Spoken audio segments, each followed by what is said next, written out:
tell, and we met and we talked. And my point was that the struggle that was going on around NutraSweet was a scientific struggle. We needed to know the scientific answers. And this was before the Public Court of Inquiry had ruled. We needed to know the answers. So why don't we, the people who were raising all of the questions about NutraSweet and the company, together create a set of protocols that we would agree address the serious questions that needed to be looked at to decide whether or not it should be marketed. So we had this meeting.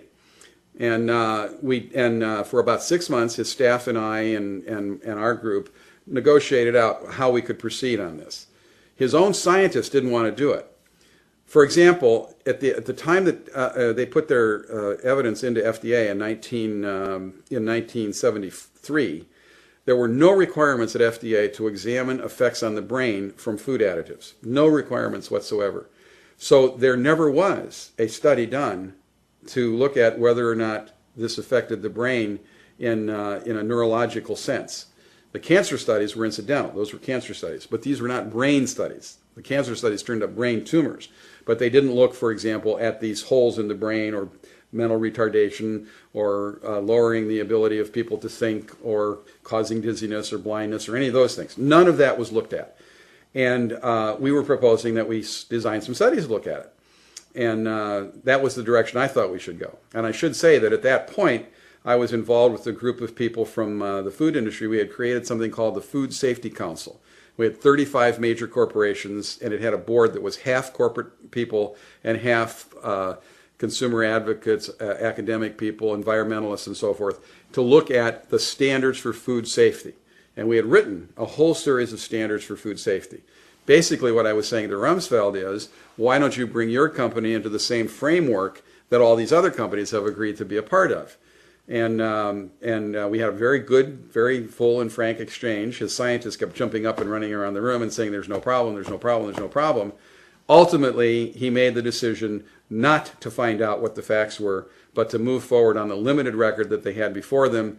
And I believe it was a decision that was made that said we can accomplish our ends better legally and politically than we can by actually doing the science to determine the outcome of the questions that are being asked.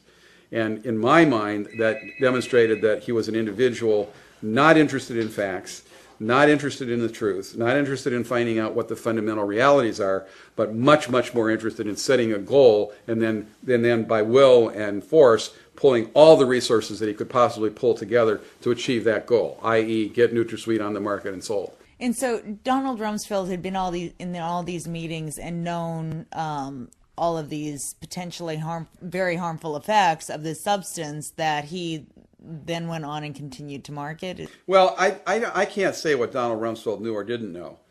He's not a scientist. He's not very interested in science, from what I can tell. More or less, he's a fixer. He's an operative. You assign him a job and he goes and he does it. Now, I'm sure that as he gets up into the level of Defense Department, he sort of makes up his own jobs and says, I'm going to do these things.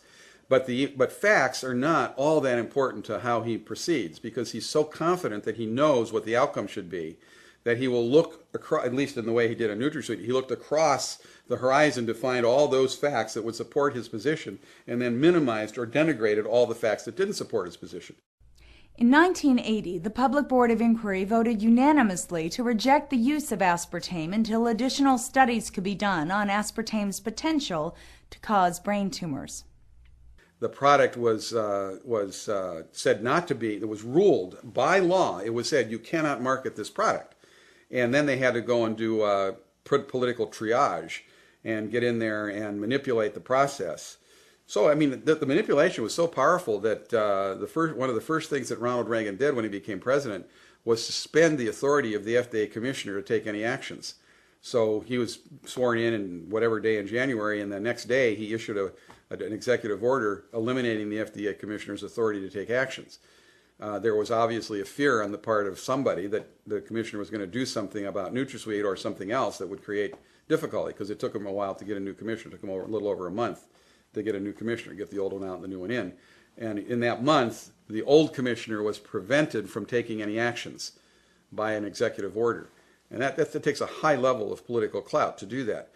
But that's political triage on a situation that had gone sour because Rumsfeld had made the decision to just power his way through and ignore getting the facts.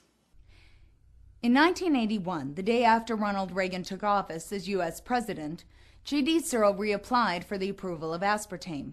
Several new studies were submitted along with their application. 3 of the 5 FDA scientists responsible for reviewing brain tumor issues advised against the approval of aspartame. Under the watch of the new FDA Commissioner, Arthur Hull Hayes, the panel lawyer assigned a new panel member to eventually achieve a 3-to-3 split over aspartame. On July 18, 1981, Arthur Hull Hayes overruled the Public Board of Inquiry to approve aspartame for use in dry foods. Furthermore, the FDA impaneled its own panel to review the Public Board of Inquiry. 3 of those people were assigned, review the cancer part of the Public Board of Inquiry, the part that said you can't market it. Those 3 scientists, every single one of them said, we agree with the Public Board of Inquiry. These are 3 FDA senior scientists. We agree with the Public Board of Inquiry. They met with the commissioner the night before he announced that he was going to approve NutraSweet and begged him not to approve NutraSweet. Animals just ordinarily do not get brain tumors.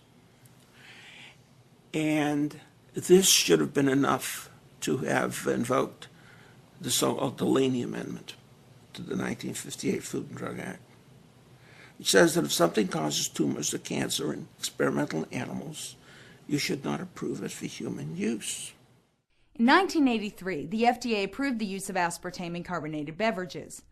Under charges of improprieties, Arthur Hull Hayes left the FDA and was hired as a consultant for $1,000 a day by G.D. Searle's public relations firm.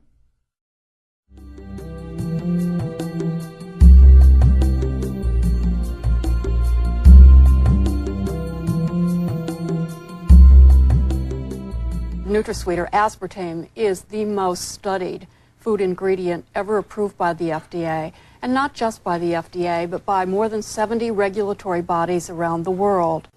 In order to rubber stamp it around the world, you've got to get it approved in another country. Okay, so let's take Europe.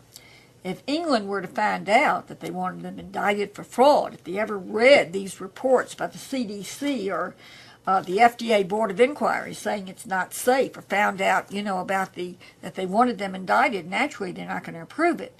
So what they did was, Searle, the manufacturer, made a business deal with the Professor Paul Turner, who was in the regulatory agency in England, and he approved it without anybody knowing it. Parliament had a big blowout about it, and the story was in The Guardian. I have a copy of it. But they did not rescind the order. There were no studies done in the UK, and it was rubber stamped. Then, around the world, they could say, well, it was approved in the United States, it was approved in Europe, and then it was approved, in other places. They tried to get it approved in Canada, and they couldn't do it. But once they got it approved in Europe, they began to rubber stamp it around the world. The American Dietetic Association, the American Diabetes Association, the American Medical Association, goes all the way down the line. And if you were to see and read their journals and publications and see who the sponsors were and the people who were paying a great deal for advertising therein, it would make a little bit more sense. But the Center for Disease Control did an investigation and said it was safe. No, the Center for Disease never said it was safe either. What they did, here is the Center for Disease Control investigation. And it's a 146-page document. What it goes into, what was happening to the people, goes into cardiac arrest, it goes into seizures, it goes into liver problems, it goes into mood alteration, and it goes into death. And it ends up by saying that more neurological studies need to be done. Now here's what happened. If you go to the Center for Disease Control website, you will see a summary, not this 146-page investigation, but a summary that contradicts this report, saying that it was just mild findings. And I told Dr. Satcher before he left the CDC and became Surgeon General, I said, if you don't take that phony summary off,